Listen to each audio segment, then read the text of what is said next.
You started posting really funny shit. Yeah. Yeah, it's just because I think that's what it's come away from that. It's ended up being like a what is it, like a Facebook like court, isn't it, where people all of a sudden become experts in all different kinds of Oh yeah, you have expert in nutrition, politics, absolutely everything, chemistry, viruses, obviously, now. I know. It's mad. It's crazy.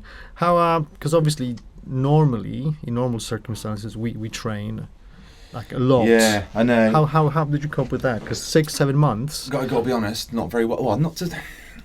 I embraced the laziness. I think the switching off.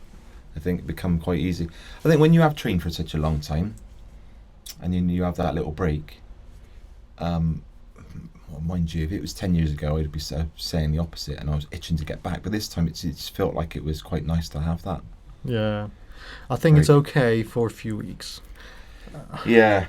And then there's another thing, because I really struggle with motivation. I'm one of these guys who need a group of friends. You know, when you spar, when you train, there's friendly banter, calling each other names, and just encouraging each other. And if I don't have it, I really struggle. I'd rather just sit and binge on Netflix. Yeah, I agree. Or play games. So I the only thing I did, apart from filming some videos with Ryan, that was exhausting as well. Jesus, because that was about 4 or 5 hours, and I was dying at the end of it.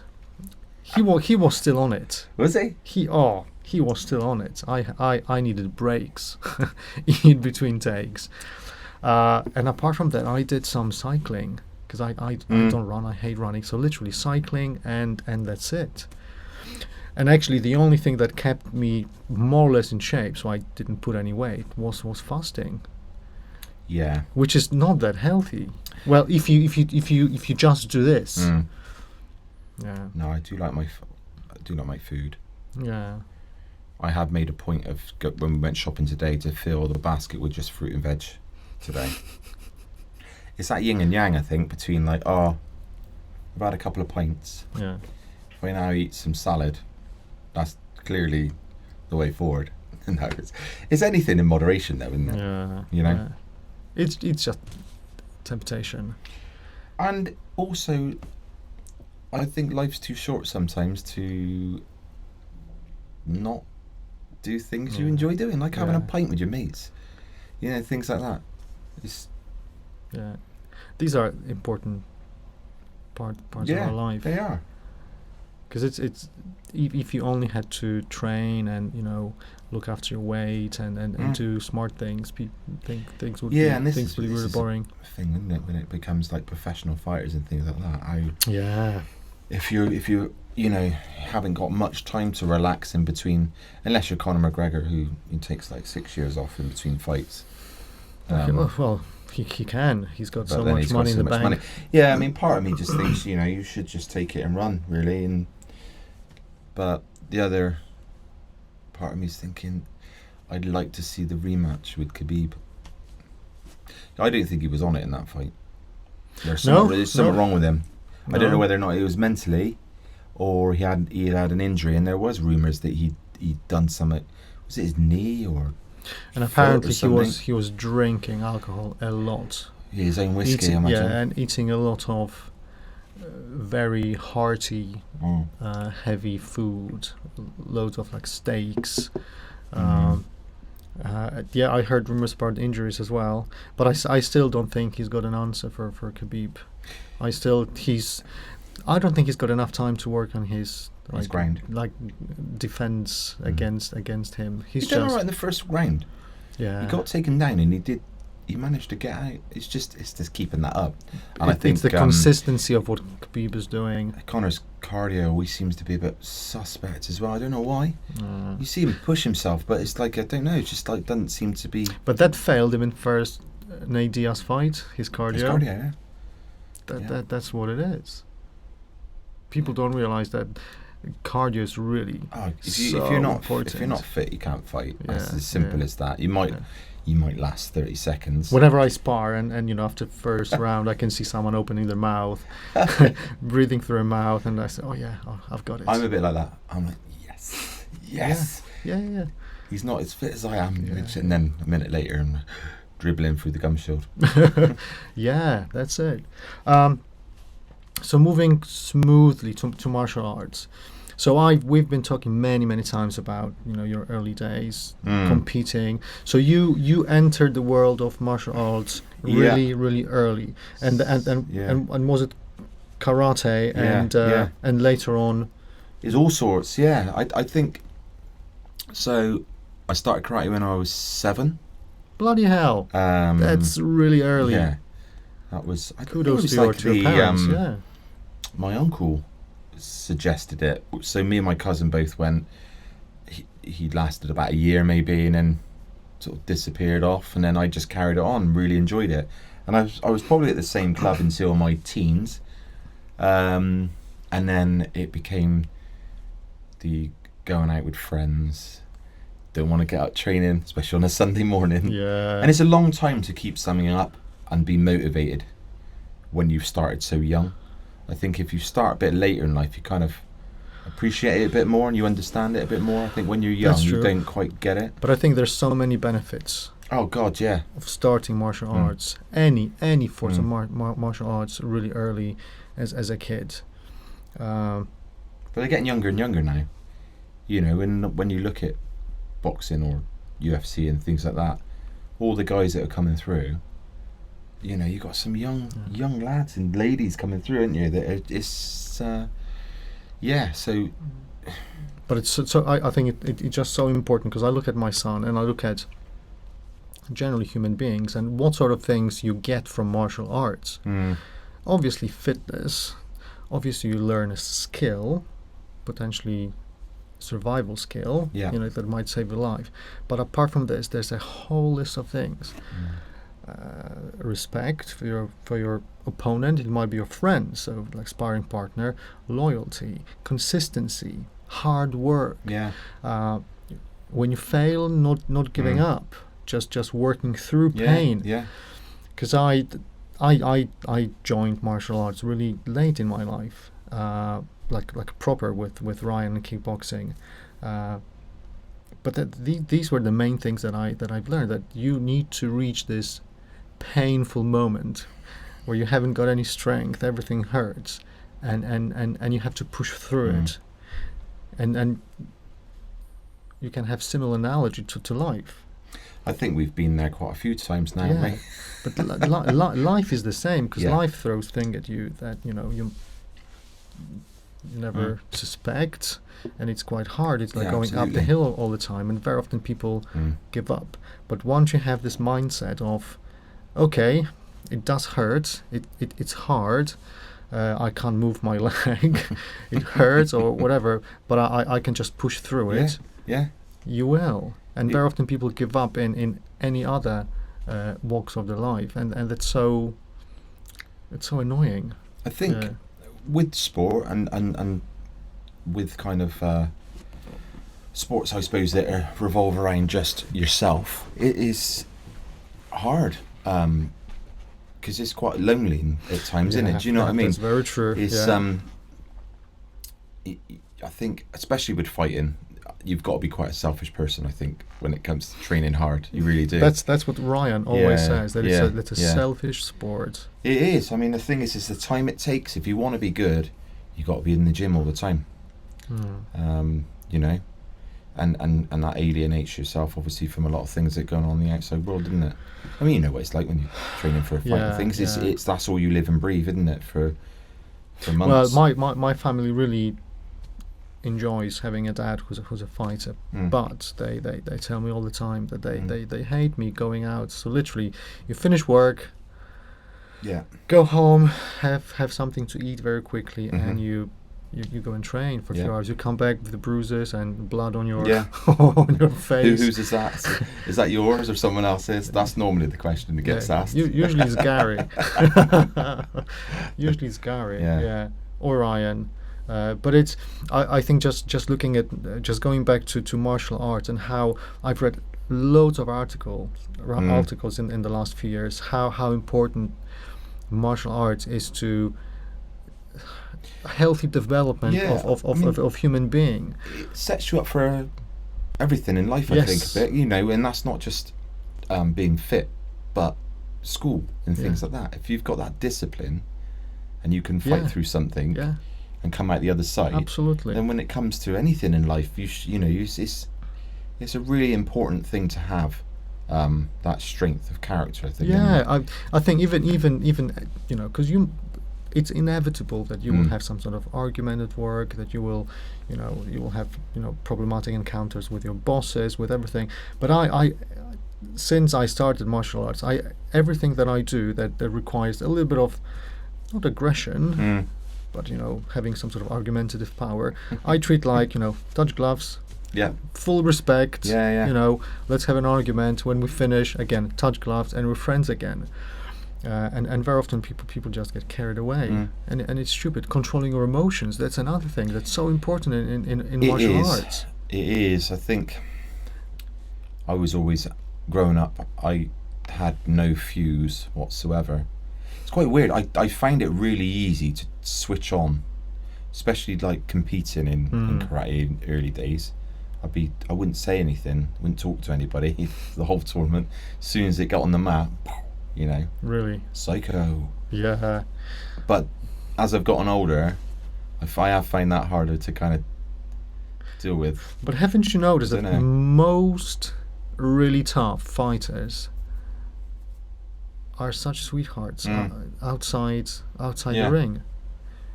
They're the most sensitive, lovely fathers, mothers, and friends. So there is something when you can control your emotions. It's just easier to deal with everyday stuff. Yeah. So you haven't thought about taking some gloves in, like on a Friday afternoon to work, and then if anybody's got an issue with anybody, touch gloves. Like, put the gloves on. We won't say anything. Obviously, you might have a little bit of an upper hand, especially if it's an 8-year-old lady in your case. But I did think because I work in a really stressful environment, so health, social care and NHS. I thought about installing a small punch bag in a training room. Come on, you had an argument, someone maybe spat in your face and called you something. Go and spend 5 minutes on the bag. So take all your anger on it. I'm picturing this now, so it'd be you obviously won't say anything verbally to them. You'll walk away, turn round, you'll hear the door close, and then you just hear you whacking the shit out of someone. Why not? Yeah. I like it. So you said you were 7. Okay, so we're more or less same age. Was there anything that inspired you? Because it's all the old movies, though, isn't it? Yeah. Growing up, especially that era, with, I suppose, like Van Damme and Bruce Lee and all those things. It's all the films I was watching when I was a kid. Probably not supposed to be, kind of watching them through the slats. That's true. I didn't realise that Enter the Dragon. Yeah, they were 18. It's 18. Yeah. They would never get an 18 now. No. Because things have changed, haven't they? No. But yeah. So that obviously, and I completely agree. When you're a kid and you watch the telly or you go to the cinema, and even more if you're not allowed to do that. Yeah. Because I got into Aikido when I was really young. For a very short period of time, I wasn't bendy enough, and I don't think. It was the stretches that killed me. You know me. I don't do high kicks. I only kick the legs. But it was my dad, because he was a massive Steven Seagal fan. Yeah. And he took us to the school. I lasted maybe a few months, and I learned kotogeshi, and I think I fractured my friend's hand at school just showing him the moves. But it was Steven Seagal and Nico, Under the Siege, like Hard to Kill. But Jean-Claude Van Damme, these films are absolutely... They were brilliant back then. Bloodsport. Yeah. Oh, yeah, it's classic. Kickboxer. Yeah. How many times I must have watched those movies? Just all together, it's got to be hundreds. Yeah. VHS come out. Yeah. Rewinding it for 20 minutes to your best bit. Yeah. And for example, there's so many because I rewatch them as you do. Literally a couple of years ago, I learned that the guy who plays Jean-Claude Van Damme's brother. Yeah, he was a world champion, wasn't he? He was a real legend. Yeah, I actually watched some of his stuff on since I found out, I watched as well. Yeah, he was a beast. Yeah, he was good. Yeah, really, really. There's a scene when Jean-Claude Van Damme is holding his pads and he kicks in this open space. These are proper professional. I always thought, I wonder who would win that fight. And part of me thinks Van Damme would get his ass kicked. I know he was a world champion. There's always a world champion in there. Could be the world champion of Little Stoke. Yeah, or something. Yeah. I heard that he had a lot of problems with his hips. Because all of his helicopter. Yeah. Spinning kicks. There's a lot of friction, a lot of shearing around the hip bones, and he had massive problems with his hips. But he was bendy. He was phenomenal. And then I think over time he unfortunately liked to indulge in partying a little bit. Didn't he? Yeah, but there was also obviously there was Chuck Norris. There was obviously Bruce Lee, the hairiest man on earth. Yeah. Back then. And he's in his 80s, I think. Who's that? Chuck? Chuck. I don't know how old he is now. I don't think if he's been cryogenically frozen or something, because he looks the same as what I remember. Pull it up, Pavel. Yeah, I don't know. I think he's in late 70s. At least in his 70s, yeah. Oh, I think he's late 70s. But he still pops up in a movie or two now and again, doesn't he? Yeah, and memes. Yeah, well, they're the best, though, aren't they? I went through weeks of just sending my brother them, and we were just doing this backwards and forwards. Yeah. We had a game it was actually when I used to work for my brother. It was I don't know if Pavel might remember it, but it was basically you had to sit in front of each other and read out Chuck Norris memes. The first one to laugh loses. Okay, yeah. That was like our little Friday thing, just to chill out. So yeah, we went through thousands of them. How many push-ups can you do? How many? All of them. That's it. There's a new one with Chuck Norris drinking like a Coke from a cup. There's a big sign, coronavirus on it. So he's fine. He's fine. Well, he was the one that I laughed where he used to hide under the boogeyman's bed and stuff like that. It's just brilliant. Yeah. Love him. But did you have any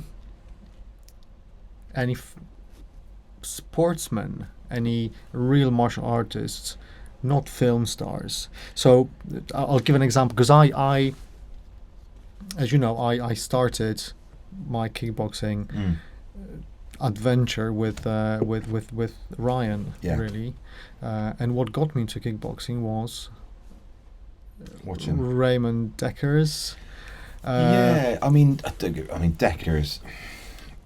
He was he was on his own, wasn't he? He was unbelievable. But I think back then, when I was young, it wasn't really. It was. No one really heard of any of that sort of sport.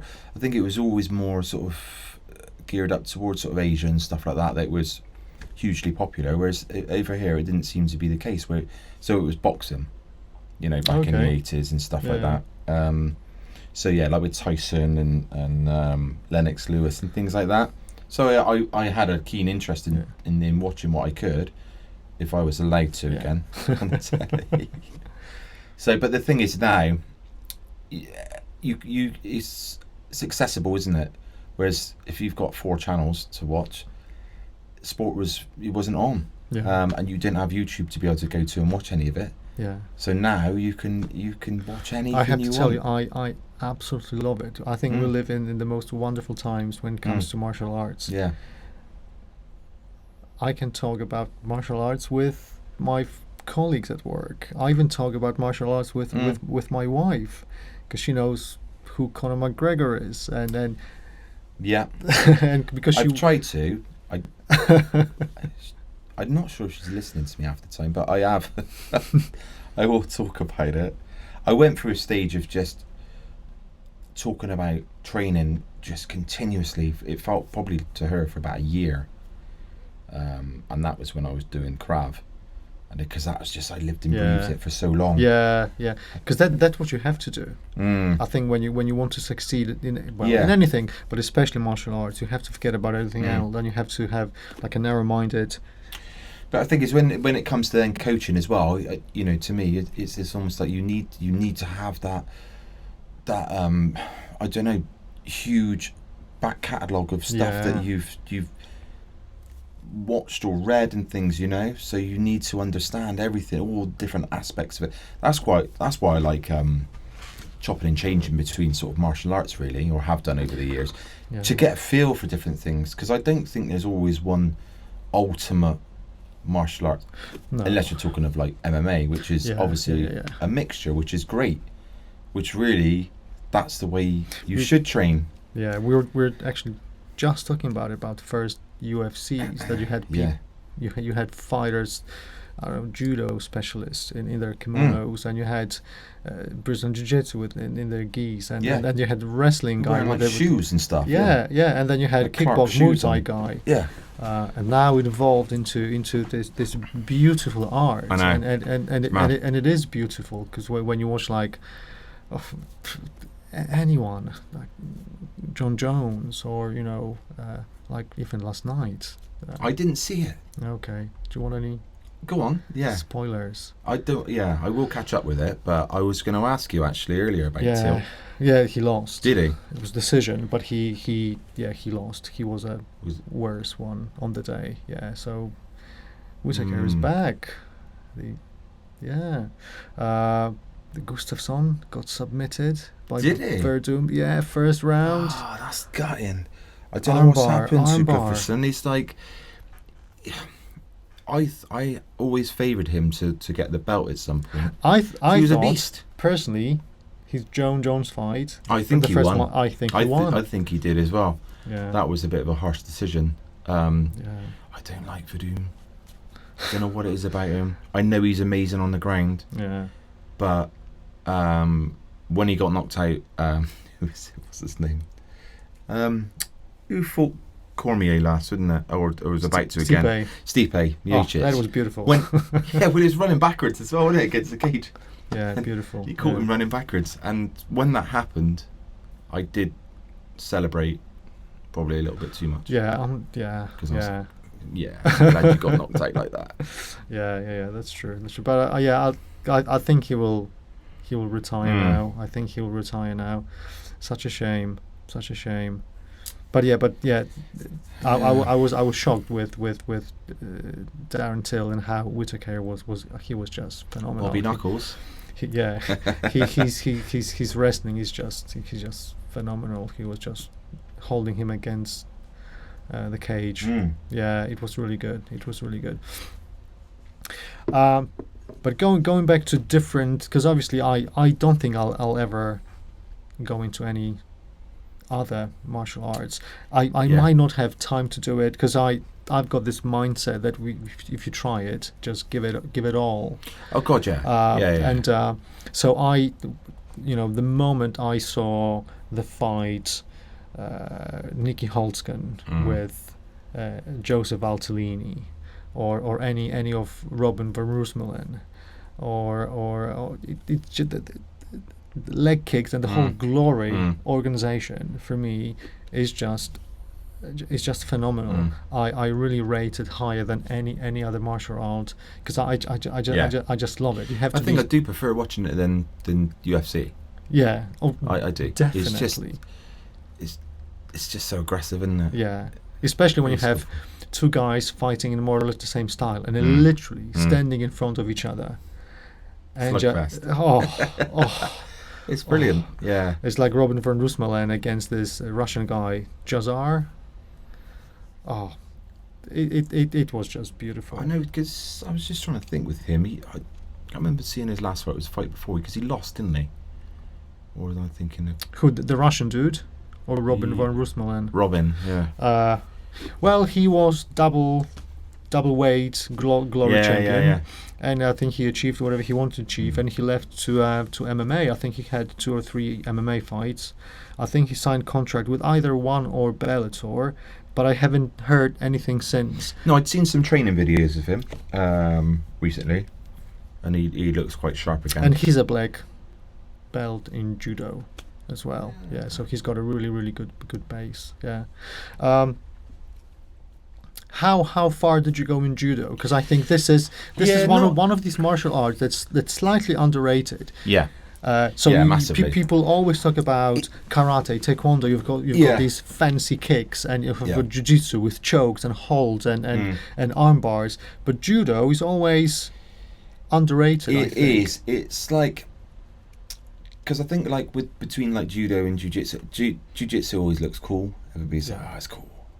You know, well, it's a cool sport to do, and UFC judo doesn't ever seem to. Gracie family. Yeah. They've marketed it so well. Yeah. It's unbelievable.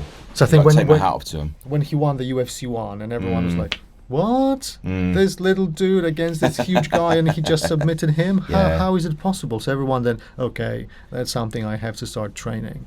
But like, because I always watched judo because my dad is a big fan of martial arts, so especially Olympics or World Championships. Yeah. He would watch judo at home, so I watched it with him, and I didn't really understand how it works, all the throws.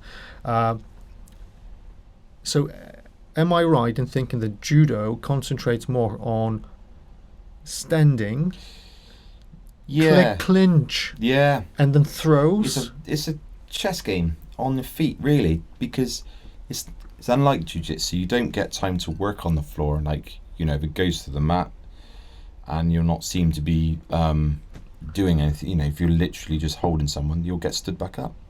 If you're working for submissions and things like that, then they'll allow you to carry on. But it's so that makes it, if you look at, like, I suppose like the likes of Ronda Rousey, as soon as she's to the floor, it's instantly. So it's like she's got that in her head. It's almost like it's built into her how fast she can submit somebody. Because I knew that you train judo. I researched. I literally googled UFC judo fighters. Yeah. So Ronda Rousey was the first one, but there was another one that I was so surprised. Fedor. Yeah. I didn't know that he's a judo specialist. There was so many of them. To be fair, majority of them were Asian. Oh, okay. Yeah. Yeah, I mean it's traditional there, isn't it? I think everybody does just, it. Just I like think it's just like one of the best Brazilian jiu-jitsu specialists are from Brazil as well. God, yeah. Yeah. What about applications to real life? Because everyone says, okay, what's the point of training boxing if someone's going to bring it to the ground very quickly in a street fight? Has judo got any applications that would work in a real fight? Don't get me wrong, it's more geared up around sport, but of course it's like any martial art or anything that you do, you're always going to have that upper hand if you've been training in something like boxing. Yeah. But judo, obviously, once the guys you train with, like you said, the size doesn't really matter if you've got the skill set. And you can get some big guys, and when you see them getting thrown in the air by some dwarf, then you're like, what the hell? These throws are just they kill you back, mate. Honestly, unbelievable.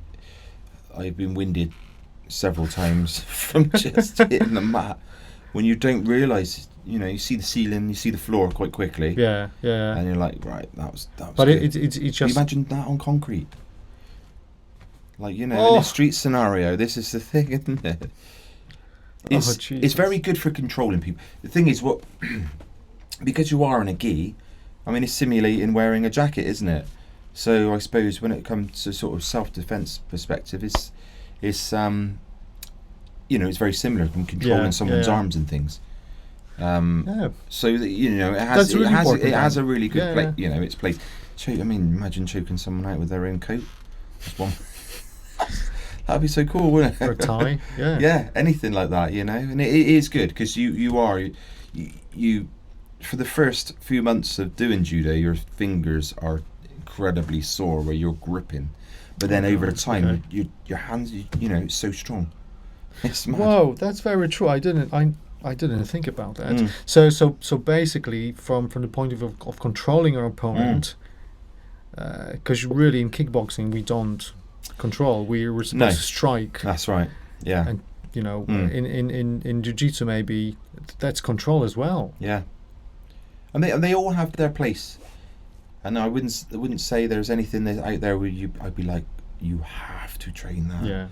I think it's good to have a broad mind over all of it. But I mean, don't get me wrong, I love stand up. I love striking. It's great. I think if you can, once you find a good coach, that's the big part of it. And I've gone to other clubs just to train, not to join, but just to train there. And you can sometimes you're like, oh my god, what's going on? But then obviously there's other times where you're like, wow, and you can take bits of that away with you. Yeah, yeah, absolutely. Even Ryan's he's so underrated. Yes, big shout out to Ryan. Yeah. He's hugely underrated. With his skills, he should be. Well, he still might be. I think he will be. Yeah. There's no reason why you couldn't be. Yeah. And the thing is, and I would say to anybody that if you want to learn stand up, you'd be the person to speak to. Yeah. And that's not because I train with him. Well, to be fair, I have trained in a dozen of gyms around Bristol. Well, and the world. And the world. That's very true. Yeah, because so Holland and Poland, obviously. And I don't think I've ever trained with anyone that would be even close to Ryan's quality. No. It's even having done striking for many years and then going to him and just tweaking and just little things that you can still do. I mean, you learn all the time, don't you? You never stop. And there's certain elements you think, oh, that works, that done. And there's bad habits you can get into as well, which when you go then you're like thinking, oh, this is, oh no, you need to try this. Oh yeah, that's the problem I've got, because I started in my mid 30s, so I already had bad habits. But yeah, with Ryan, I think his movement. I mean, whenever we prepare for fights, we end up sparring with him, whether we like it or not, because it's part of the preparation, and he just puts you in your place very quickly, doesn't he? I'm looking forward to that again, weirdly, because I have booked myself in twice in the next week. Oh God! So I'm quite glad we've had this interview before, because I'd probably be struggling getting upstairs. Oh my God! I laugh about it. That's nerves more than anything. But it's just going back to judo. It's a great sport stroke, I suppose, self-defense. Yeah. There's elements of it that you can certainly use, but like I said, and that's the same, I think, for them all. I say them all. I do struggle a little bit with Aikido, and you've done it, and I did it, and all I wanted to do is do some funky shit that Steven Seagal was doing. It doesn't work. Whilst wearing a pair of slacks, and but it's just. No. I remember going to the club we went to, and I went with my brother, and my brother's trained for 35 years or so now, and it was just I always respect every instructor that's there. It's not never going with an ego at all. Yeah. But it was just funny as we were doing things. I mean, he said you clearly, both of you, do something that we trained for a little while. So every time he was going through techniques, and then he'd be like, "What do you think if I would this work?" And you're like, well, do it in real time. This is the thing, isn't it? You got to test it under stress. Yeah. It's all right when you're in a gym, in that sort of environment, when someone's holding their arm out for 20 minutes to be able to work around. Yeah, but that's true. So that is where I started to struggle with it. I think it's one of those, you have to do it for so long to really benefit anything from it. I mean, have you ever watched that video with the Aikido guy and the wrestler? Have you ever seen that YouTube clip? I think it was on Joe Rogan. No, But- no.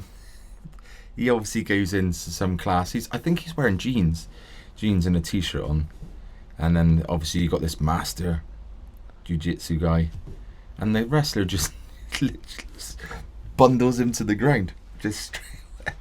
And he can't do anything about it. Yeah. So, yeah, it's a nightmare. It's yeah. I mean, It's you might insane. be the best striker in the world, and you will be taken down and choked. And you might be the best person in jiu-jitsu, and you will be punched to death. Well, it's with jiu-jitsu, the thing is obviously there isn't any striking involved. So again, if you're high level jiu-jitsu, you'll manage to probably manhandle somebody quite easily. But obviously, when it becomes striking involved, it becomes a bit of a different story when you're trying to work on something and you're getting punched in the face at the same time. That Exactly. It changes the, Because in MMA, when you hold someone and they have free hands, they will punch you. They will punch you. Biting, Yeah. Then actually, biting. So let's move to Krav. Go on, because I did some research about Krav Maga, and the first thing that I noticed is that it's not considered a sport. No, it's just purely a self-defense system. Yeah, because apparently in sport you have to take into consideration safety of your opponent, and in Krav Maga you obviously couldn't care less because he's an attacker. He. It's I trained with Jim Holton, who's again, if you want to learn self-defense, he'd be the man to see. I think he's brilliant at what he does, and he was a great believer in, again, training under stressful environment. So real-time punches, so you would get padded up quite a lot. I mean, we were in there with body armor and head, and then we'd simulate. So we put a load of mats down, and then basically you'd have a load of people stand on the outside, and you I'm not explaining this very well, but you'd simulate a pub scenario. So it's very narrow, very crowded. You'd have a load of gym mats stacked up, so you couldn't get, and then you'd stand there pretending to chat to somebody, and then someone would call you a wanker or something. The typical push you in the back, what's your problem, those sorts of things, and then it would all kick off. And then you'd have to. The idea of it is to get out, not to stand there. Because de-escalation. So obviously, we wouldn't just start laying into someone. If you can turn around and de-escalate it first, Sorry, is this the mindset? Let's talk about the theory of Krav Maga. So it's not really about being violent and aggressive. Obviously, that helps. To have that in your back pocket, but it's what comes before any fight. I think is the most important thing ever, and I think that sometimes is forgotten. People are like, if you're getting straight, but the kind of verbal cues and stuff that happen before, you can tell a lot of the time whether or not something's going to happen or not. Now, it's understanding that, and one of the best people to explain it, and if you ever looked him up, that Tony Blair from the States. I did, yeah. He's brilliant. He's absolutely brilliant. He's so spot on with how he describes his fear, combating fear, and understanding, and that verbal. Because me and my brother, we done some women's self-defense courses, and we were running them like on a monthly thing. And you'd say at the beginning of the class, you explaining to them to say, look, it is full on, and there will be language involved, because it's not, you don't get attacked, or usually get attacked. Excuse me, love, can I have do you mind if I have your wallet, please? Oh yeah, of course. No problem. It doesn't work like that. No. So it's the aggression and that horrible nastiness, and it's hard to get in that mood as well as an instructor, I think. You have to be a good actor. You have to be, as well. yeah. And at that time, it's trying to get that realism out of training. So not pulling punches, not, and those sorts of things, because it's difficult. So like sparring, sparring has its place. I think it's very useful because it's the closest you're going to get to being in a fight. Yeah. And there's a place for light sparring, but there's a technical place sparring for heavy sparring. Yeah. I mean, there's a lot of fighters that don't. Is it Tony Ferguson? Don't even spar, does he? Yeah, but I think it's slightly different with him because he's already a very experienced fighter. Oh, so he's done his quota of heavy sparring in the past. So now he's just working on his technique and doing light technical. Yeah. But if you're a young, up and coming kickboxer or any other martial artist, what's the point of being kicked in the head and punched very hard? Well, there's that. Yeah. So both have their place. But in real life, no one will hesitate. They will just punch you. Absolutely, so you have to be prepared for this. You have to. And then it sounds funny, but being able to take a punch, and this is where it becomes conditioning, didn't it? And your legs, your arms, and taking a whack. Yeah. But is preparing mentally, so working with your mind, controlling the fear, is this the part of the training as well? Yeah.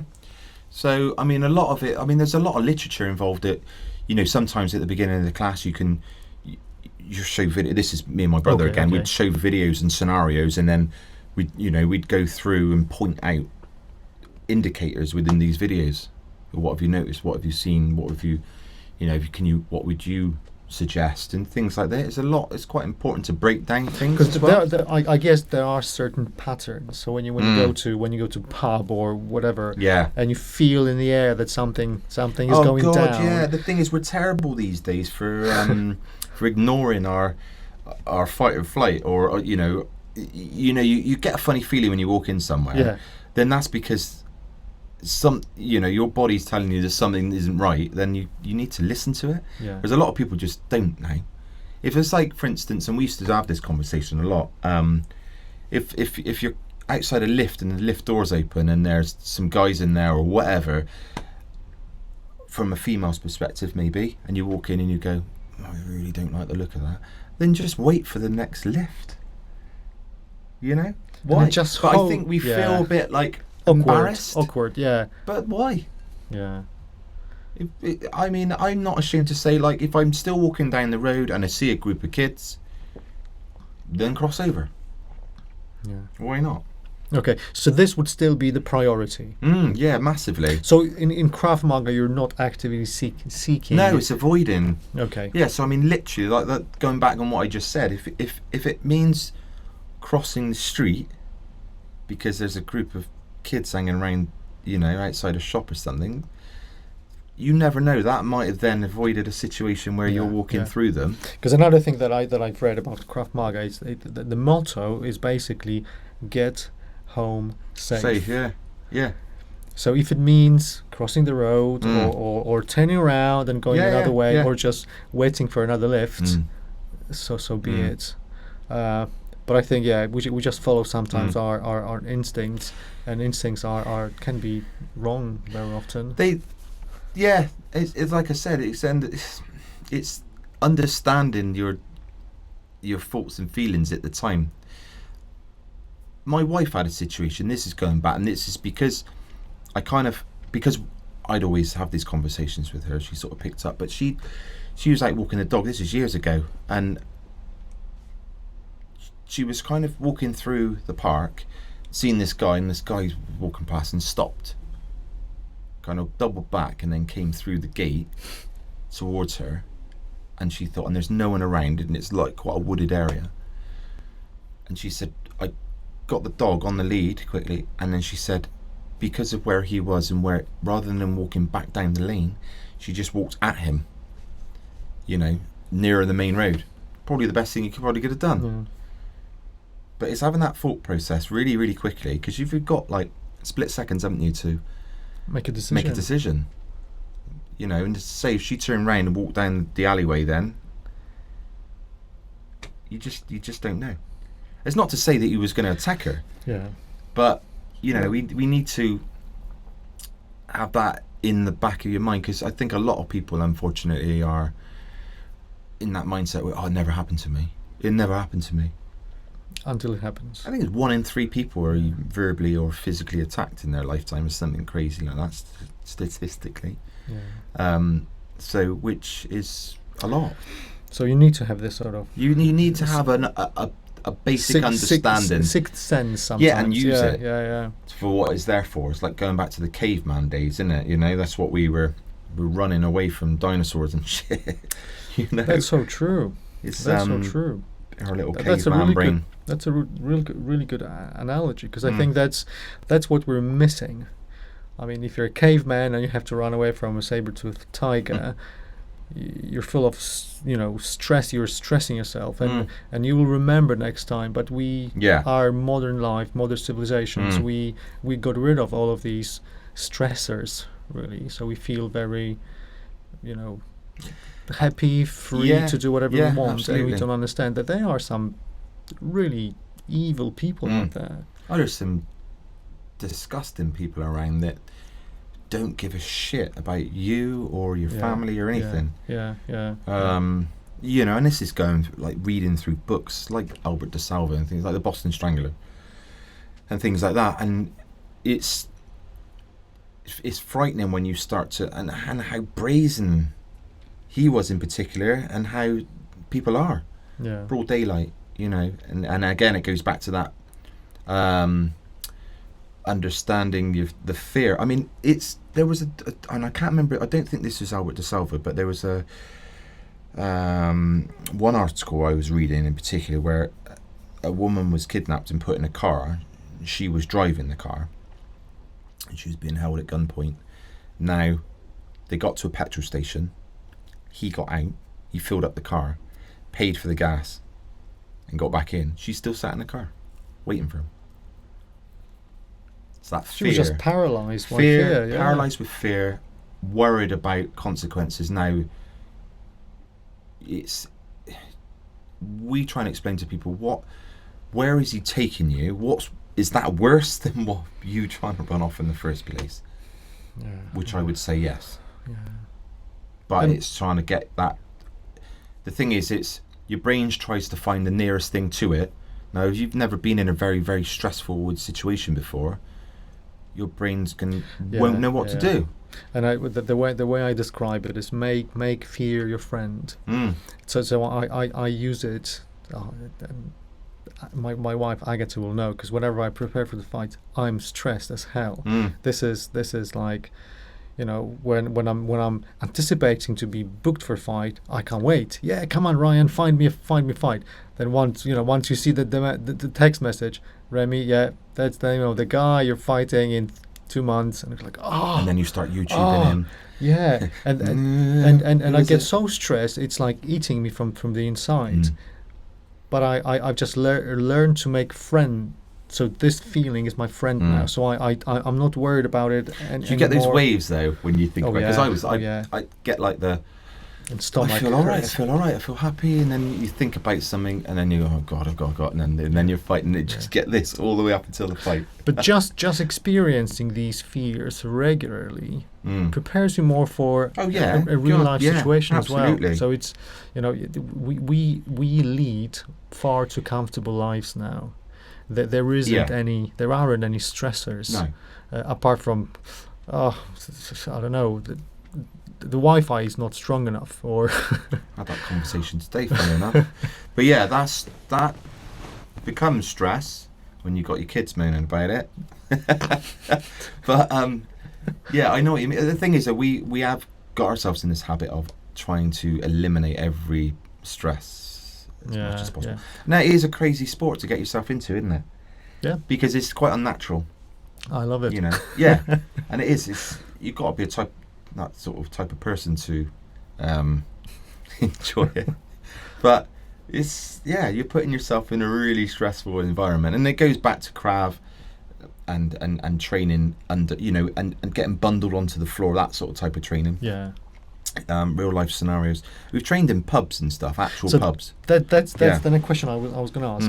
What sort of scenarios? Because obviously you're in danger. You could be in danger, and anywhere. Yeah. It might be shop. It might be pub. Yeah. Whenever there's alcohol, loud music, younger. And it all people. becomes a completely different scenario no matter where you are, because the thing is, it's like, training in a cage, you get used to it, don't you? You know where you're backing up against the cage and the way you circle out. You get familiar with it. With the environment now, obviously, very quickly. When it becomes on the streets and you're doing the same, you trip over a curb or something, or back into a chair, or you know what I mean, or tree or whatever. Yeah, it's the obstacles that are there, and that becomes, you can't start doing Van Damme kicks in a pub.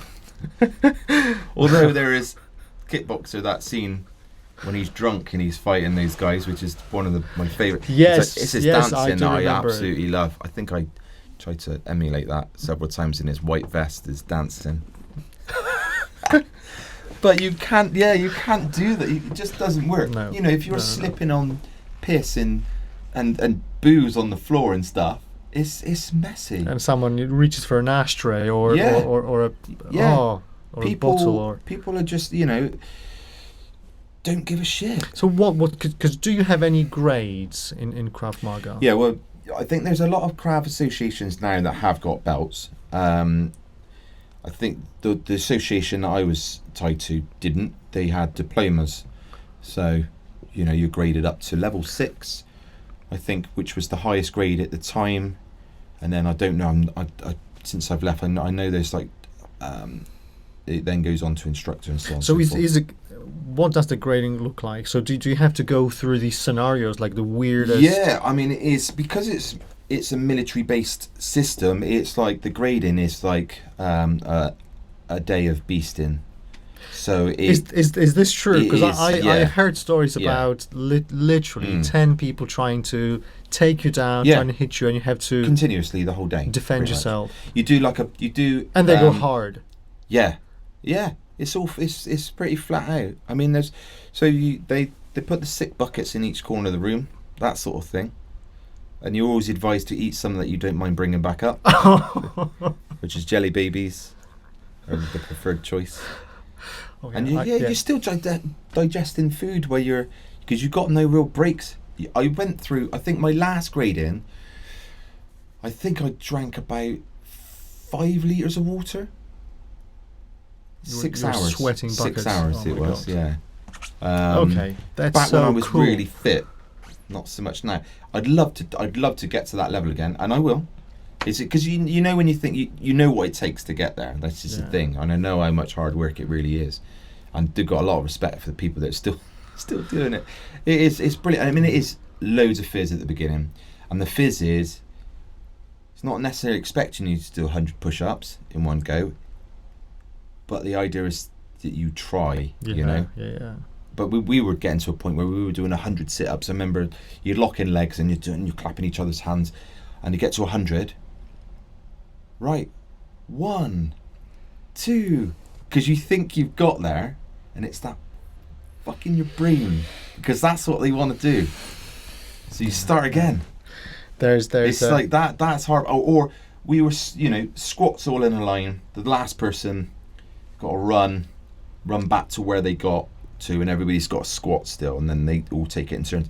If someone stands out, you start again.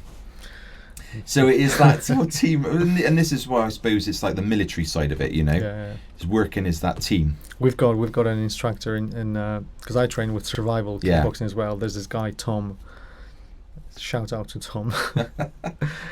But whenever he counts down, okay, 10 more seconds. That'll be 5 minutes. Yeah. Not 10 seconds. Yeah. They're Tom's seconds, not normal seconds. Callous in your mind. Yeah. As they say. Because your body, you say, okay, 10, 9, your body prepares to finish at 0. Yeah. And if he goes to 5 and goes 6, 7, 9. Do you know what though? What you say is spot on, because I know this is changing a little bit off topic, but they reckon that most car accidents are caused in the last 5 minutes of your journey. Because you switch off. You think you're home. You're home, yeah. Yeah. That's so true. So like if you're travelling like at night and you're like, you're not far from home, and you sort of just, it's quite strange. You get runners being overtaken in the last Yeah, you see a lot of that, as don't well. you? Yeah, just because switching they're off. so close. They thought, they Yeah. slow down a little Yeah. bit, and then you have someone. Yeah, you wouldn't want to do that overtaking in a sparring, though, would you? No. If you're watching the clock in the corner, and we've all done it.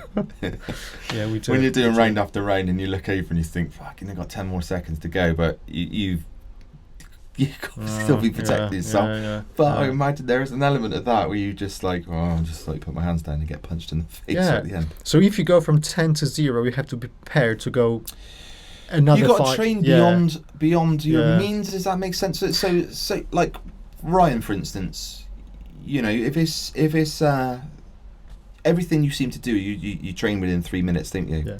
Which is, it's that 3 minute round, and it's hard when you're doing ladder runs, isn't it, continuously in 3 minutes and stuff. Yeah. And then, you know, do your sparring, do a 5 minute round. So take it, you know. So if you're not gassing out, you won't be gassing out. You but will. if you're able to keep a good consistency for 5 minutes, you know damn well that 3 minutes isn't going to be. It's nothing. When I say nothing, it is, because when you do get in the ring, you're training. It out of the window. This is why you need to. It's having that muscle memory and keeping stuff basic as you can. Yeah. I know some people like to start doing all this flowery shit and stuff in there, which is fine, and you know, it's a lot of confidence involved. But you know, it's going back to your brain trying to find the nearest thing to that scenario. So you want to keep it quite basic.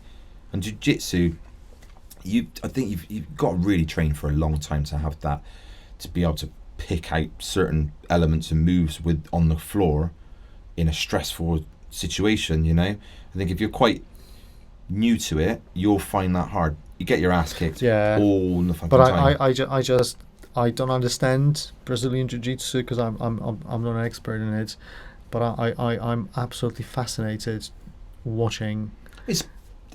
It has its place for controlling people, because 80% of fights end up on the ground. Yeah.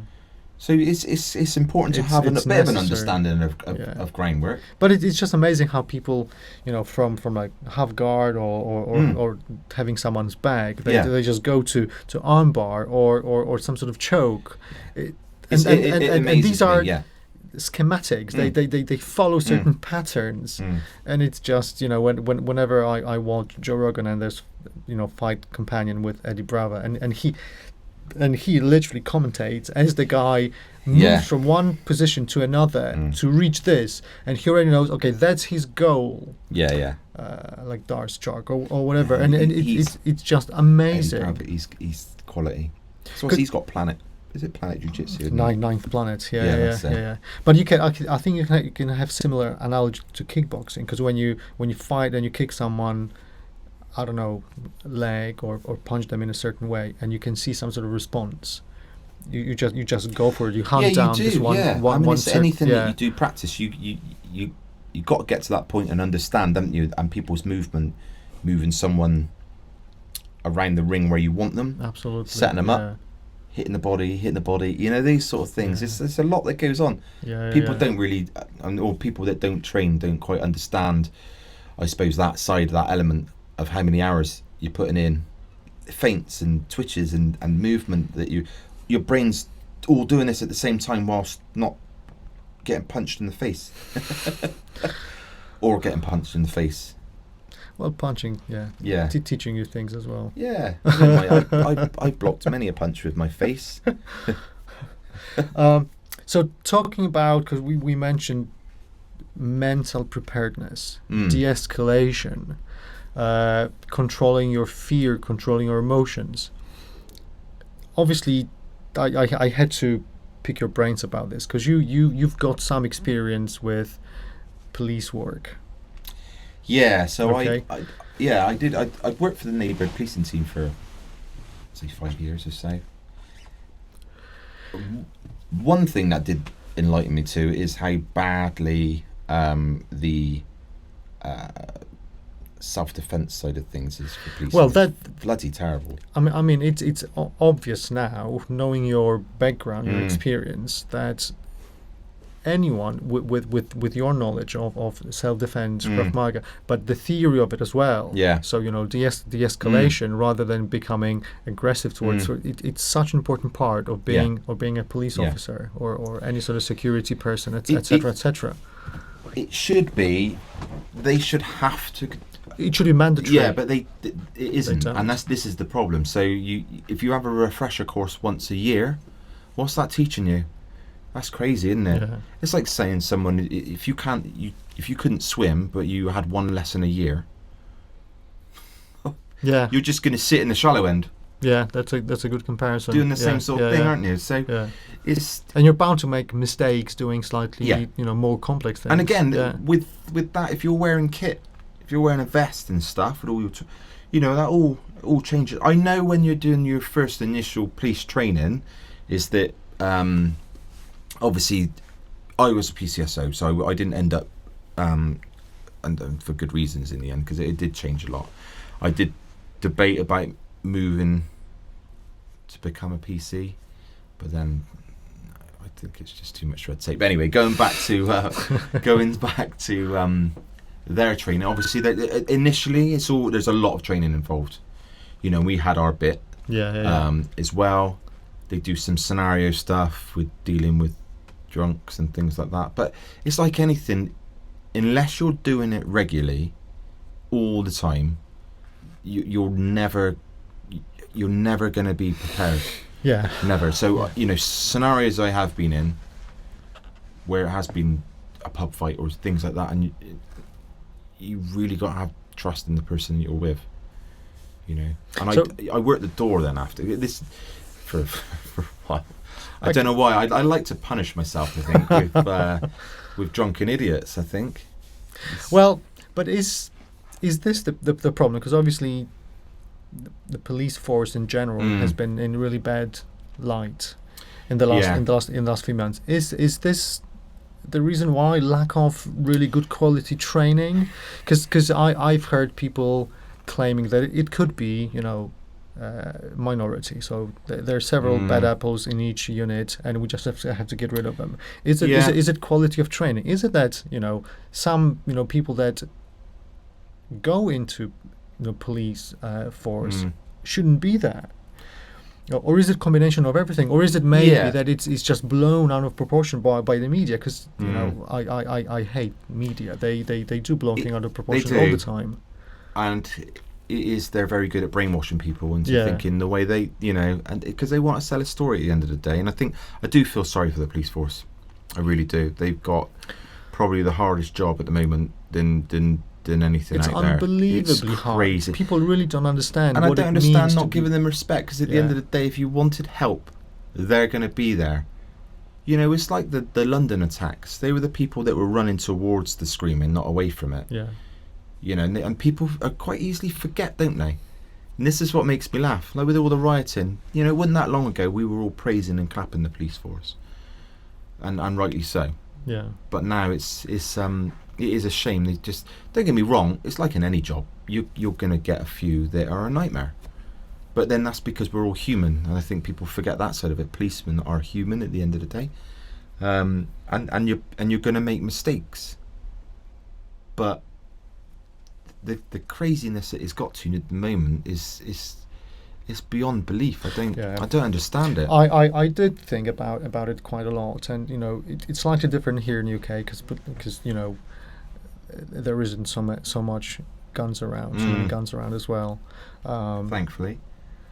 Absolutely. Yeah. So when you approach anyone, you're not worried they're gonna pull a gun on you. But in the United States, you are. I can't imagine getting up in the morning thinking that I might stop someone speeding and be shot dead. Shot, which has happened. I mean, imagine it happens quite regular. I mean, over there, the problem you've got, I think, with it being an officer in the States now is that because of everything that's going on, if you've then got doubt in your mind or hesitating to do anything because you might be being filmed and so on, so you're endangering yourself and other people around you, aren't you? Yeah. Because again, if you've got that split-second decision, right or wrong, and you're like frozen that moment worrying about the bloody media and what And what makes me laugh with these videos is that they always seem to be halfway through. You don't see the beginning, you don't see the end. How it started. And then people are like, oh God, look at this. I can't believe this officer's... I watched one the other day. I was honestly, I couldn't believe that people actually thought that... I think it must have been London. Officers wrestling with someone on the floor. And that's the beginning of the video. Some woman screaming. And it's got at the top, this is due to him parking on double yellow lines. And I thought, people... Seriously, you can't believe that this police officer is out of line. Come on, he shouldn't be. Yeah. He should, like, are you seriously believing that was why they're wrestling with this guy on the ground, because he parked on double yellow lines? And people are going mad. And I thought, what? This is the problem. How powerful these videos are. People they watch something, then they take it gospel. That's got to be true. I've seen that. That's got to be true, because otherwise, why would someone post it? There are some genuine. Oh, don't get me wrong. There are some videos of absolutely of dicks. Yeah. Oh God, yeah. Don't get me wrong. I'm not saying that there isn't, but I think it's gone. It's people trying to pick a fight now, isn't there? All the time over anything.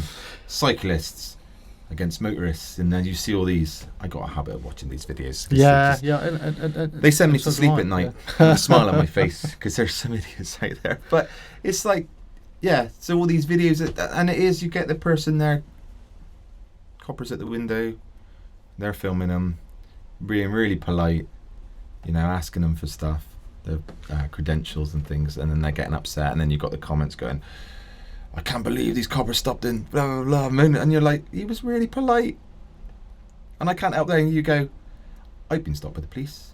I gave my details. 5 minutes later, I was on my way. Try that. Do you know what I mean? But they can't help it. It's like, I'm going off topic, but it's like the mask thing at the moment. It's my right not to wear one. Just wear a mask. Don't be a prick. I mean, I remember when people were, well, I don't remember it myself, but when they introduced seatbelts in the car, people were like, what? See, I'm going to be strapped to my car seat? Do you know what, though? Where are my rights? Yeah. We want to keep you safe. How dare you want to keep us safe? That's terrible. Thing is, though, part of me thinks if you don't want to wear your seatbelt and you want to go flinging for your windscreen, that's up to you. But the virus, if you're coughing and spluttering, it's different. You're infecting other people. But the seatbelt thing, So with the police, I really think that having proper and thorough training would solve 99% of these problems. If when we describe Krav Maga, mental preparedness, controlling your emotions, de-escalation. These are such important, so important things. And if each police officer had training in all of these things, I think more regular, because obviously you have your initial, because I can't remember who I was talking to now, but the difference in the training here to the States, I think you can be a copper within like 6 weeks. Is it 6 weeks? Or 6 weeks? Crazy? Yeah, 6 weeks. That's and you're insane. A police officer. Yeah. So here, it's a long time. States, you're at training school for sort of 20 weeks or something like that. Then you're on probation. Then so you're being shadowed someone for like 2 years. So it's a long time, and you've got you've got all your is it a PDR or whatever it was. That they've got to go through and evidence all the stuff. And here, you're not carrying a gun. And then there's 6 weeks, and you're giving a pistol. So that side of it is good when it becomes to sort of general law and understanding. Because you always have someone for a long time. But education is an answer for almost everything. But it's the confrontation. Yeah. Oh, yeah. This is the thing, isn't it? I think if you're looking at just general understanding the law, traffic stops, so on and so forth, you're shit out of that. You're shit out of filling a ticket out. But then you go into, some nutter that's just glass someone in the pub. They're not the sort of things that you can easily train as such. No. Live. And I've seen that's some where people freeze when they're in and you can see they're like, what we do, what are we going to do? But that's where things like Krav Maga come into play, because you have very close to real scenarios that you practice. Yeah, but this exactly people will literally put their hands on you. They will take you down. They will punch you. So I think that's so necessary. That's so necessary, because you're absolutely right. You have to, when you simulate a pub scene, you have to feel, okay, yeah, that's a pub. You have a bar. You have some tables, people chatting. I can feel the loud music, and suddenly someone behind you. It's amazingly stressful. Yes. When you think, oh, it's just training, it's frightening. But then that's how it needs to be. Yeah. Reality because you need is to understand. Yeah. I remember we were doing a pub scenario for the day, and I had the helmet on, and there was a few of us at the bar with helmets on, and people were kind of taking it in turns, and you stood there. We had like plastic cups at the bar, and I was with someone else who was supposedly in the scenario my mate, but in it all, because I was like, I'd spent probably 3 hours wired getting punched and stuff because I was the one instigated. I remember turning around to Ben, I turned around to him, I said, what's your fucking problem? What's your fucking... He was like, dude, I went, oh yeah, I forgot. Just so weird. Stressful, see? It's quite funny. Yeah, God. And then it took me a minute to think, what am I fucking chatting about? Yeah, so my hope is that the whole police force in the United States will get like a proper reform, that they will start thinking about spending, especially when you're running around with so much power, with a gun in your hand, and the people that you might arrest have guns as well. Yeah, I know. It takes so little. The gun law's a bit crazy. But then I suppose it's what you're used to, isn't it? I'm not used to it, so I don't understand it. I think over there is in the amendment and everything in there, their right to bear arms and stuff. But personally, it's like really you ought to try and maybe take that problem away, and then there might not be so much of it. I don't know. I mean, just thinking about it, my experience, I've been in so many arguments where if I had a gun. Sweet Lord, remind me not to upset you. But that's what happens. That's the human beings. Yeah, this is a thing. I mean, I would potentially stop myself. I would think, okay, I'm going to go to jail, kill someone, and I'll kill someone's dad, whatever. But there are psychos there who wouldn't, and they wouldn't be caring too. Cases happened. There have been cases over it. That farmer years ago that shot those two lads. The thing is, I'm sure he ended up. Don't quote me this, and I thought he ended up getting arrested for it, or banged up, because he chased them for fields, like a couple of fields over, and then shot them in the back. Here. Yeah, but they were on his land, so obviously he's a farmer. They've got shotguns, haven't they? So if he hadn't had one, they would have just run off. I don't know what they were doing on his land. I can't remember. It's a long, long time ago. But it's those sort of scenarios. So obviously you get a lot of this in America, don't you? They're breaking into my car, and you have the right, and then you come out with like some fucking military style weaponry. AK-47. Yeah. I don't know, some like carbine or something. Start lighting them up on the doorstep. It's a different planet. It's quite scary, isn't it? Yeah. I don't know. The thing is, I suppose if I lived over there, I bloody want one as well then. And that's what's happened, isn't it? Under your pillow. Yeah, it would be.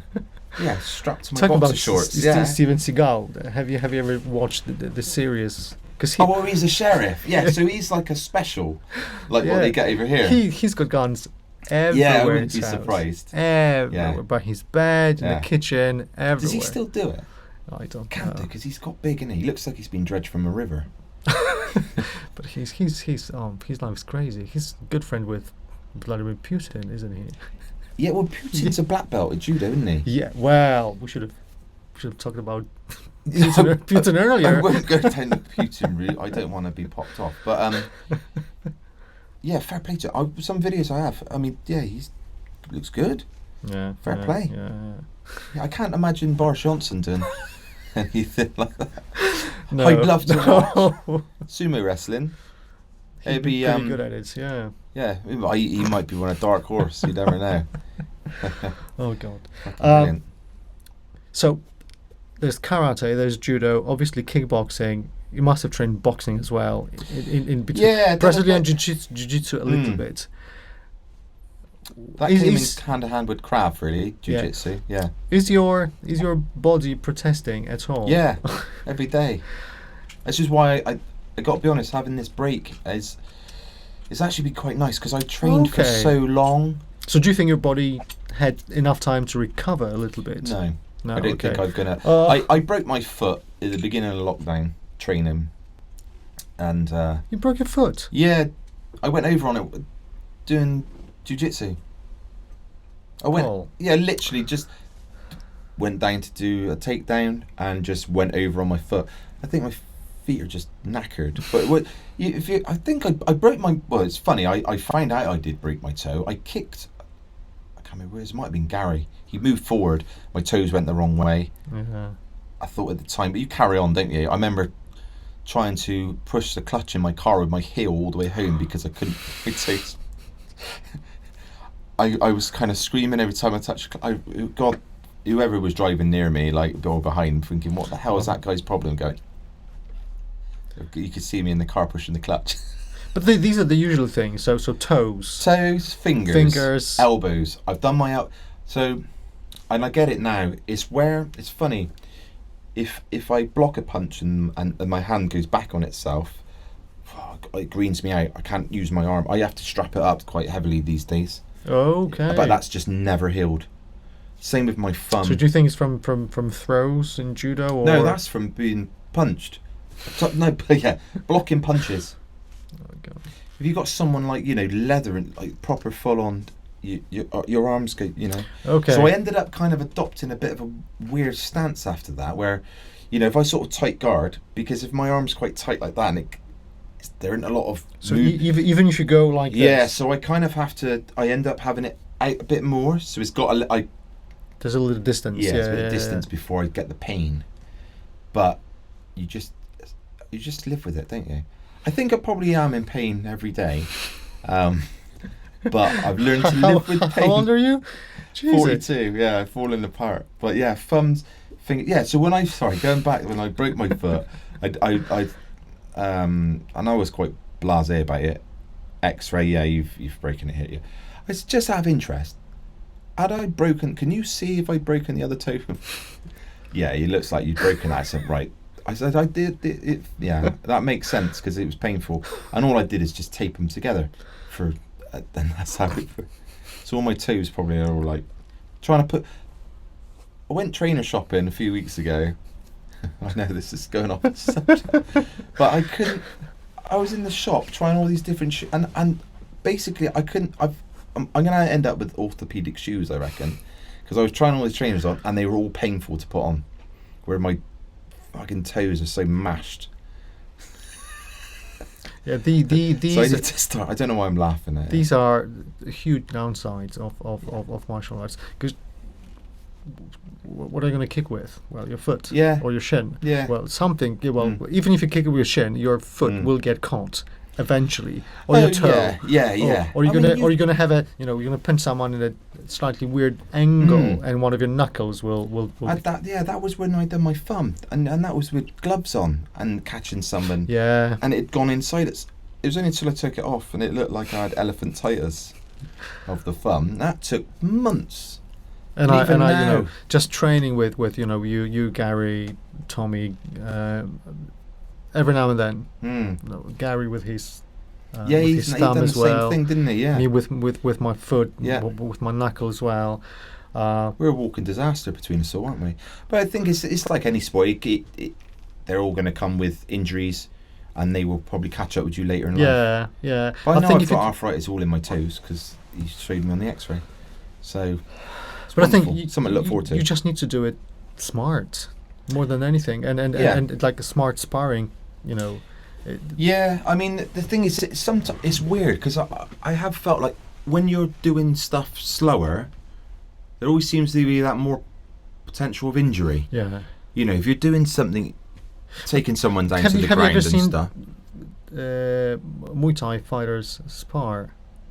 They very rarely spar with gloves or shin guards. Oh right, so they don't hit them hard, do they? So they don't do heavy sparring very often, and I think that's the key. Especially you might do a few days of heavy sparring, 3-4 weeks before the fight. Yeah. But apart from that, it's light technical, hard on the back, hard on the pads. The touch stuff that we do at Ryan's. Yeah. It's good. It's really good sort of flinch response stuff, isn't it? Gets you moving, head movement. Yeah.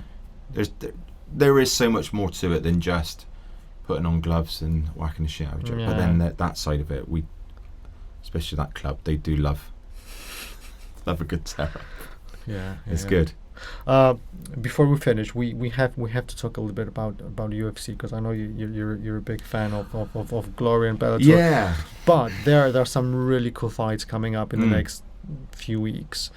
So obviously, I think the next UFC you will have DC, Stipe Miocic. Yeah, that's that's the third one, isn't it? Third one.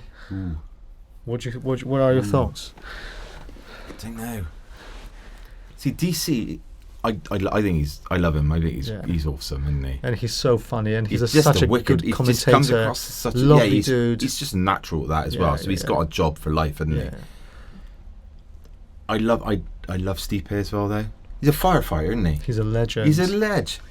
You've got such a stressful job, and then you've got another stressful job. Yeah. You got to love him for that. But he's class. I don't know. Do you know what? So the first one was amazing, and then DC won.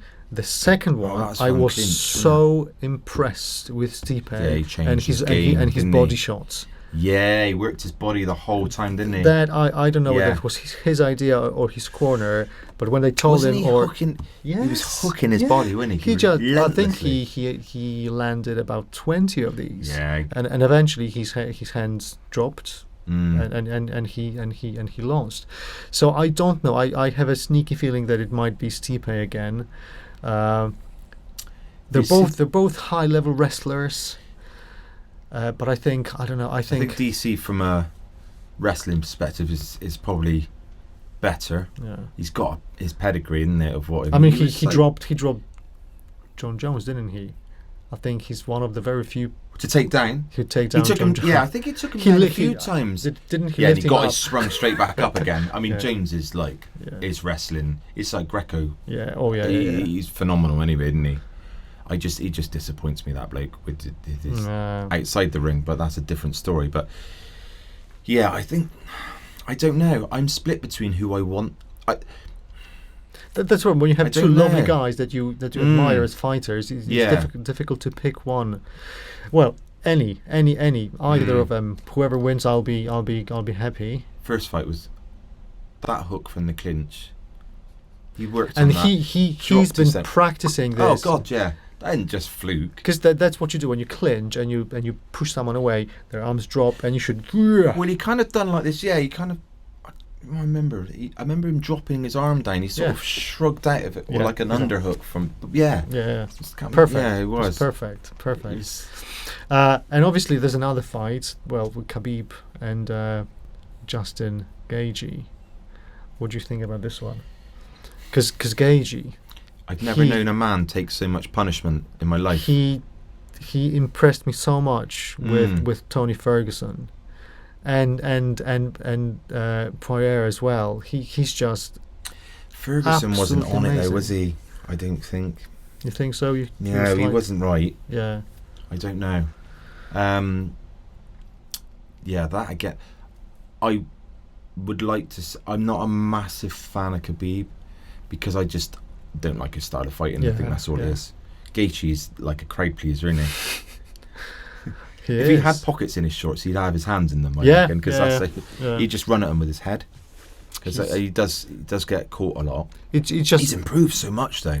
We'll have to see what his takedown defense is going to be, because I think that's going to be the key to his. Has he got a wrestling?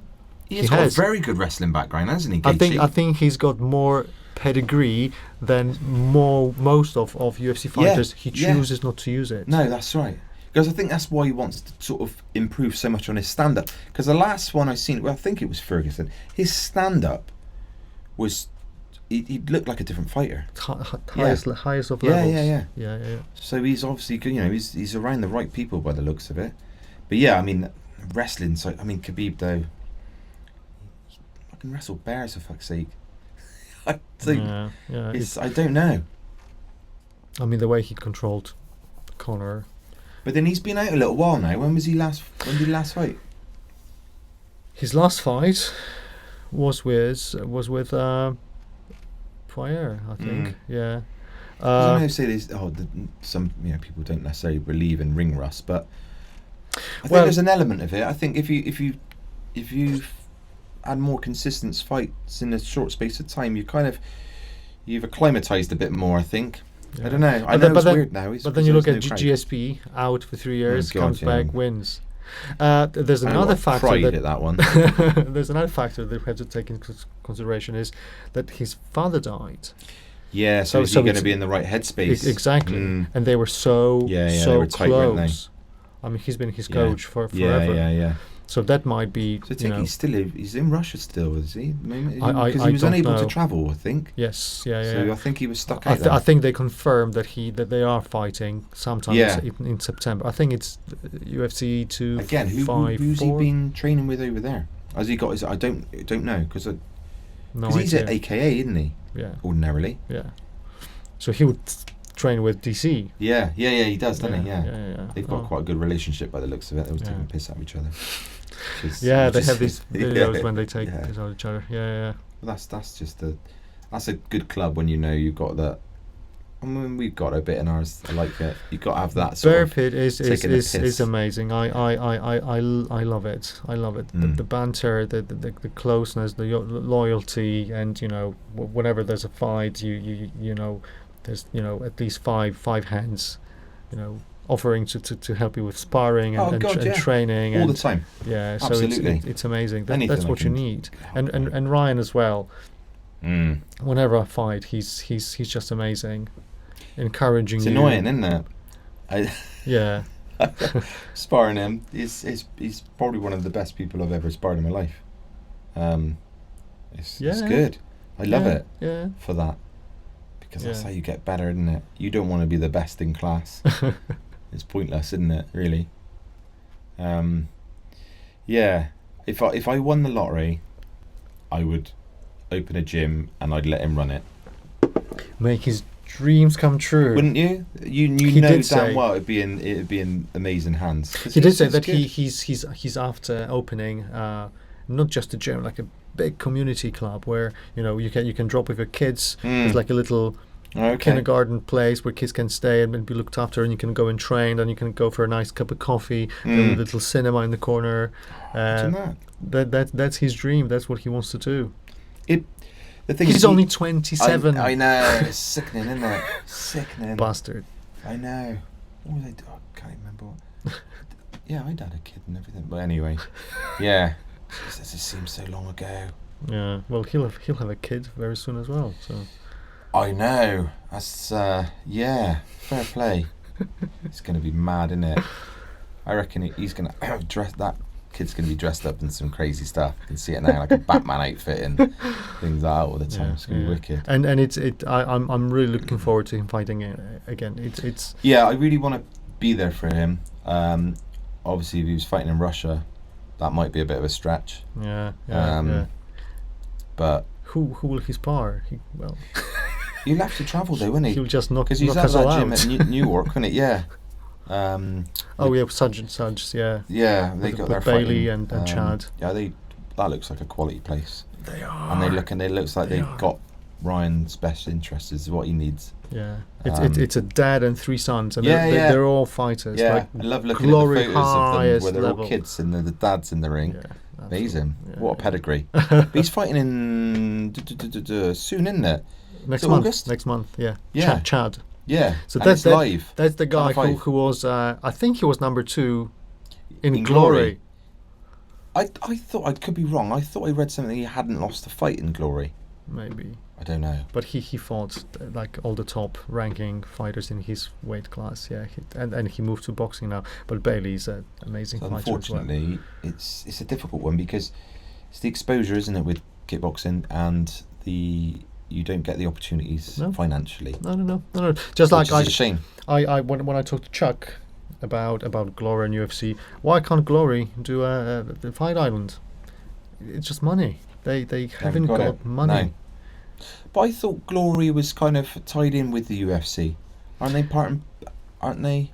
I think it's just for pay-per-view. Uh, Nothing else, I don't think. It's quality. It's amazing. Yeah. And it's a shame. It's getting a little bit more exposure now than it ever used to.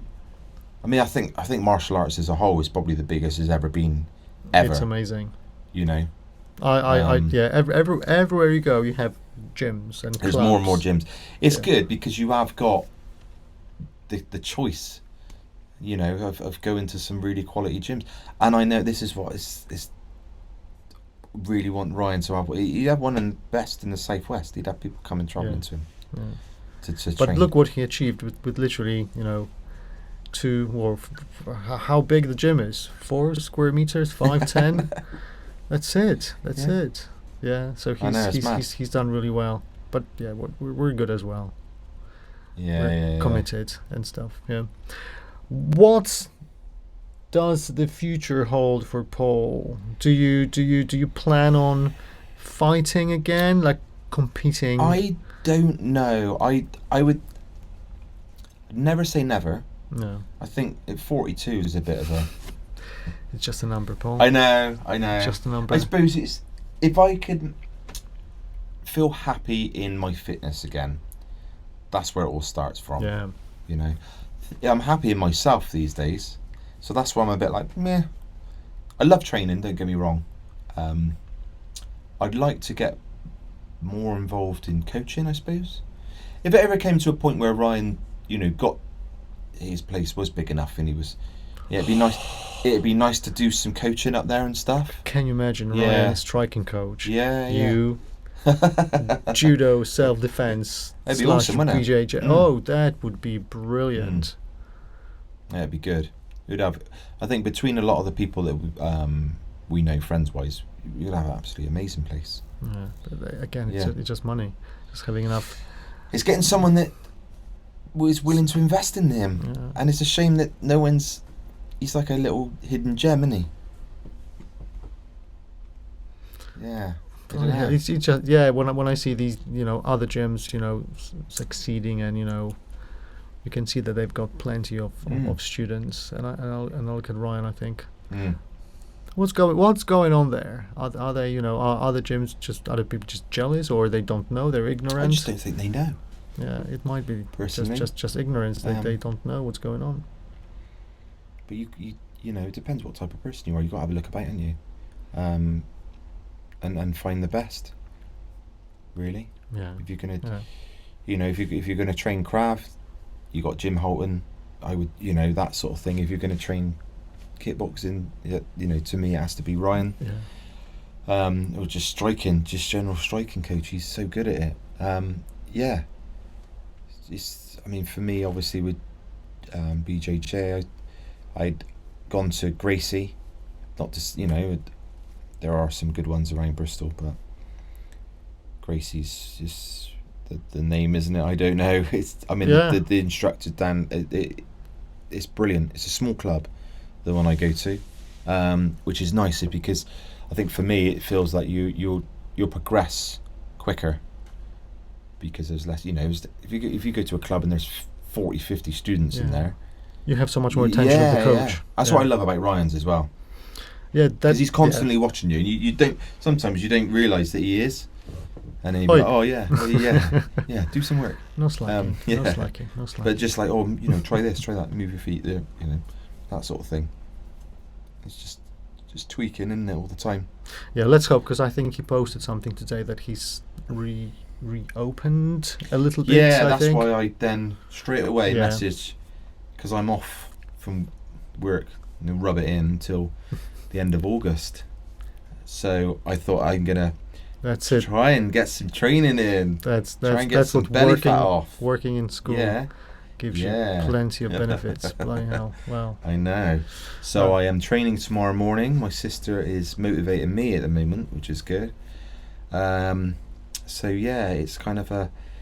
Right, let's get a few sessions every week and then doing stuff in between and try and get that fitness back up. I really want to have August out of the way, and from September And I already messaged him. Find me a fight. I want to fight. Did you put that on the actual group? Because I think was it just I think I did. I've got such itchy hands and legs. Yeah. I really want to punch and kick. So really want to punch and kick someone. yeah. Pavel's up for whoever really. For a gentle but slap. what I need, because I'm sure that my fitness has gone down. I don't think I've lost technique, but fitness definitely. And I like the feeling or being fight ready, like these 2 weeks before the fight, and you do like 200 push-ups, and like, is that it?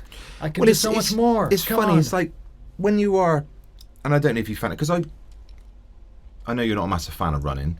I do think it has its place. Yeah. But when I've been training at Ryan's and training hard, and you're training for a fight, and then you go out for a run, you know, and you do 5 or 10k or something, and you're like, this is easy, isn't it? Just nothing's, well, for me, nothing's hurting. Because I do feel I've noticed if I'm not training like this is going to become problematic as I get older, I think, because the less I train, the more I hurt.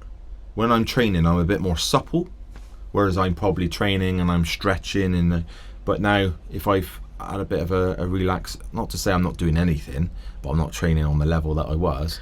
I am noticing a lot more aches. It's going to be very hard to keep the sort of plateau of fitness. I'm going to struggle if I ever get to 70 and stuff, where I'm like, God, I still need to be training at Ryan's. Like fucking false teeth come flying out and fucking piss and stuff everywhere. On a Zimmer frame. It'd be a nightmare, wouldn't it? Yeah. Wooden leg come flying off and stuff. Yeah. I had an idea of Zimmer frame Muay Thai. That could be interesting. How would that work? I don't know. Sounds painful. Well, you can't use Zimmer frame to hit, but you. No, I'm thinking if you accidentally kicked the Zimmer frame. Well, that's your mistake. That's your choice. That's your poor aim. Yeah. I quite like okay, it. so let's hope from September we'll start training again. Yeah, definitely. I'm looking forward to joining another small group and we'll just write this year off. Next year should be 2020 anyway. I don't think it should go. I think we should just. Okay. I think I should put a petition together to just say let's write off. Yeah. Next year's 2020. This year's been terrible. Yeah. There were some good things, but generally for the world, it's been terrible. Yeah, it's not. I don't think nothing really surprises me. And then just it's one thing after another.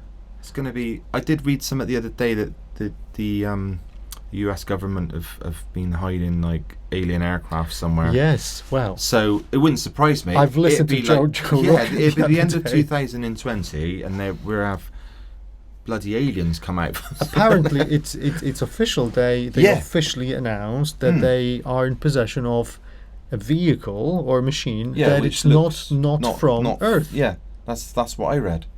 What the hell? What's going on? What sort of trickery is this? I don't know. What are they up to this time? What are they trying to? But you know, what are they diverting our attention. I had a massive argument with my wife and my daughter yesterday about aliens, because I really believe Bob Lazar has seen something. There was this 115 component that no one knew that existed until 2013, and he was talking about it in the late 80s. I think there's something to it. I don't know what. It's I a real can't difficult one pinpoint. to think. You can't be the only person on this planet, on this whole universe. Sorry. Yeah. No. Obviously, there was a lot of people on this planet, but in this universe, no, surely not. It's quite it's a big expansive space, and I just don't. Yeah. It's a big ass universe. Yeah, and obviously we can only travel so far or have or looked. Yeah. This program I was watching the other day was some bloody huge telescopes that are in the middle of, I think it was Cuba or something. It's about 5 or 6 telescopes together, and they can amalgamate them all as one. It's bigger than like the Hubble, and it can see fucking black holes and stuff. Okay. How crazy is that? Not just and an alien waving. Not just woman changing, yeah, on the balcony. Oh yeah, well that's what we probably use it for, of course. Look, we're in Cuba. We could see through someone's window in Spain. Well, let's finish on this really positive thought. Naked tits. on a balcony, bouncing around. Oh, you know. It's What been better a way to pleasure. end an interview, yeah. And we will definitely do it again. Yeah, man. I'm up for it. Yeah. You know where I live. Yeah, yeah. And I think this sort of UFC fight meetings or whatever, that's something that will be quite cool to do. A little bit of good quality single malt whiskey and good company and just chatting about fights. Should and get a round table. Yeah. That would be quite cool, wouldn't it? I'd love that. We'll make it happen. Yeah. We'll make it happen. Thank you so much. It's been a pleasure. Paul Baxter, everyone.